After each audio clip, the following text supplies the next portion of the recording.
He could not sleep.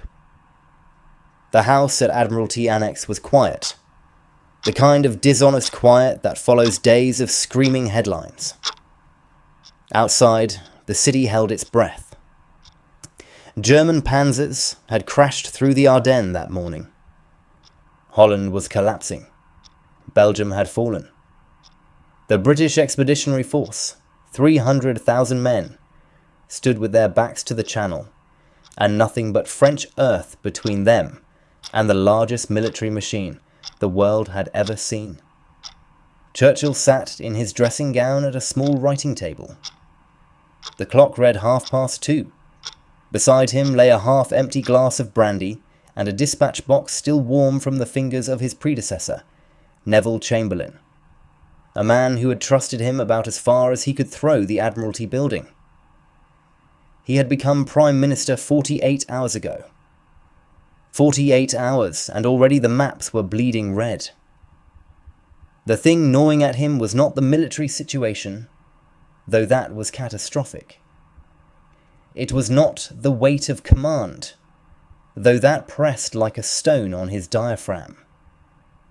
It was something stranger, something that would have seemed absurd to the generals and the civil servants who saw only the bulldog jowls and the rolling cadences. He was a pacifist's son, Lord Randolph's boy, raised on the edge of Victorian drawing rooms where empire was discussed like weather. He had seen the Somme. He had watched young men walk into machine gun fire at Omdurman. He had sat in cabinet rooms while others voted for disarmament, and he had been called a warmonger for warning about the man with the little moustache. And now they had given him the match, the powder keg, and the job of telling England what it meant to burn. He picked up his pen. The first draft was terrible. Too long, too careful. He had written, "We shall prosecute the war with all vigour," and stared at it until the words curdled. Prosecute. That was a lawyer's word. It smelled of briefs and adjournments. It belonged in a courtroom, not a bunker. He crossed it out. Then again. Then again. By 4 in the morning, he had reduced it to bones. Short sentences, Anglo-Saxon words. No flourish that could not be carried in a soldier's pack. He read it aloud to the empty room, and the walls gave nothing back. On the morning of May 13th, London was a city of queued milk bottles and empty newsstands. The papers had run the same headline for 3 days. German army breaks through. No one said the word invasion, but it lived under every tongue. The House of Commons chamber had been bombed the previous month. They met now in a temporary space, low-ceilinged, utilitarian, smelling of wet wool and anxiety. The government benches were full, so were the opposition benches, but between them ran a chasm that had nothing to do with politics. Chamberlain's men sat on the right, arms crossed. They had not wanted this. They had wanted Halifax. The cool, safe, predictable Halifax. Churchill was a gambler, a romantic, a man who had switched parties twice and been wrong about Gallipoli. He drank too much. He talked too much. He was, in the phrase going around Whitehall, unstable. The Labour benches watched him with a different suspicion. They had been told for years that Churchill was the enemy of the working man, the soldier of Tony Pandy, the defender of the crown against the unions. And now, they were supposed to follow him into the abyss. Clement Attlee sat near the front, saying nothing. Arthur Greenwood sat beside him. Both men had already agreed to serve. But agreement and trust are different countries. At 2:49 p.m, the door opened. Churchill walked in wearing a black coat and striped trousers, the uniform of the old order. His bow tie was slightly askew. His jowls were heavy with exhaustion. He carried no notes. The chamber fell into a silence so complete that someone later said they heard the scratch of his wedding ring against the dispatch box as he gripped it. He looked at them. not as a collection of rivals, but as a man looking at his own family across a vast and unbridgeable distance. "I beg to move," he said, "that this House welcomes the formation of a government representing the united and inflexible resolve of the nation to prosecute the war with Germany to a victorious conclusion." The voice was thick, almost slurred. The famous cadence was missing. For a moment the benches shifted uneasily. This was not the Churchill of the platform, the wit, the orator. This was a man dragging each word out of a throat full of gravel. He explained the composition of the War Cabinet. 5 names. Labour, Conservative, Liberal. "Unity," he said, but the word sounded hollow, because unity had not yet been earned. Then he paused. It was not a theatrical pause. It was the pause of a man who knew that the next sentence would either bind this fractured room together or shatter it forever. He had written the words at 3:30 in the morning. He had rehearsed them in the mirror, in the car, in the corridor, and still they felt like handing a drowning man a stone.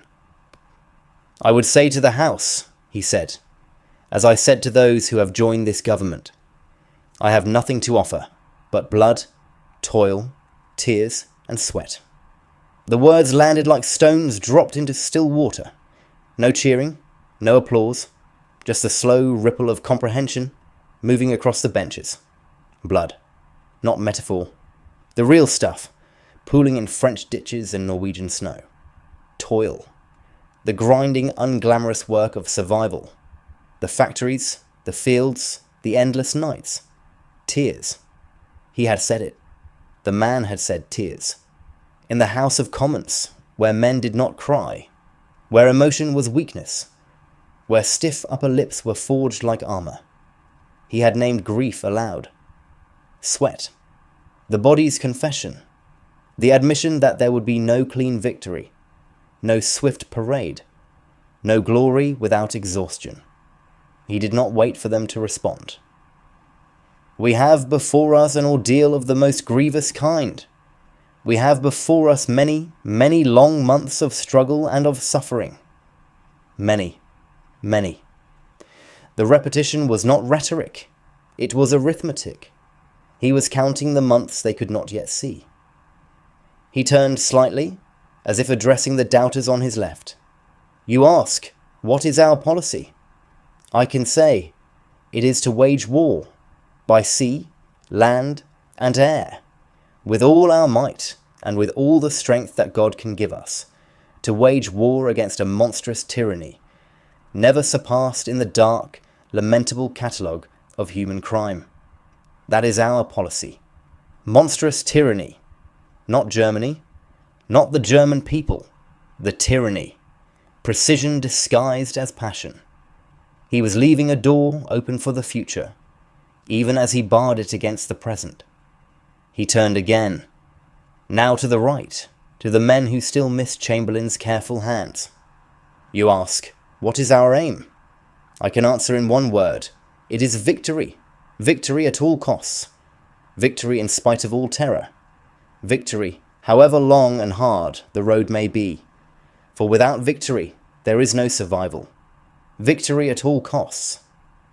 The phrase was almost absurd. What costs? They had not yet seen the costs. The bombs had not yet fallen on London. The children had not yet been sent to the countryside. The body count was still a column of numbers, not a directory of names. But he said it anyway, because the alternative, the rational alternative, the Halifax alternative, was negotiation. And negotiation with a man who had already broken every promise meant surrender. And surrender meant something worse than death. It meant erasure. "Let that be realized," he said, and his voice dropped. "No survival for the British Empire. No survival for all that the British Empire has stood for. No survival for the urge and impulse of the ages, that mankind will move forward towards its goal. 3 no survivals. 3 hammer strokes." He was not defending territory or trade routes or democracy as an abstraction. He was defending the urge and impulse of the ages, the strange, stubborn, unreasonable conviction that tomorrow could be better than today, that cruelty could be answered, that despair was not the final word. The Labour benches were still now. The Conservative benches were still. Someone in the gallery was crying. A woman, no one knew who, and no one turned to look. He lifted his chin. The exhaustion was still there, visible in the purple crescents beneath his eyes. But something else had entered the room, something that felt less like hope than its harder, older cousin, resolve. But I take up my task with buoyancy and hope. I feel sure that our cause will not be suffered to fail among men.